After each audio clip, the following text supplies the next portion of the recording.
চলো চলো বন্ধুরা, আজকের রেসিপিটি দেখে নিই। প্রথমে সয়াবিনগুলোকে গরম জলে ভালো করে সেদ্ধ করে জল ছড়িয়ে নিয়ে নিলাম। এবারে দিয়ে দিচ্ছি পরিমাণ মতো লবণ, কাশ্মীরি লাল লঙ্কার গুঁড়ো, গোলমরিচ গুঁড়ো, 2 চামচ কর্নফ্লাওয়ার, 1 চামচ আদা রসুন বাটা, আর দিয়ে দিচ্ছি টমেটো কেচাপ, আর দিয়ে দিচ্ছি চিলি সস।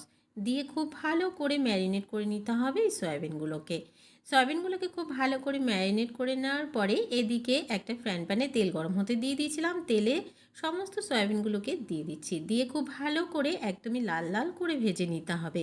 সয়াবিনগুলোকে কিন্তু এই পর্যায়ে খুব ভালো করে ভেজে নিতে হবে, তবে খেতে দারুণ টেস্ট হবে।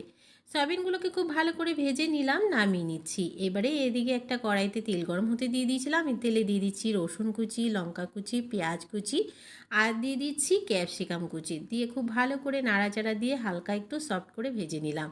এবারে দিয়ে দিচ্ছি ধনে গুঁড়ো, কাশ্মীরি লাল লঙ্কার গুঁড়ো, হলুদ গুঁড়ো, আর দিয়ে দিচ্ছি সয়া সস। দিয়ে খুব ভালো করে নাড়াচাড়া দিয়ে দিয়ে দিলাম ম্যাগি মশলা।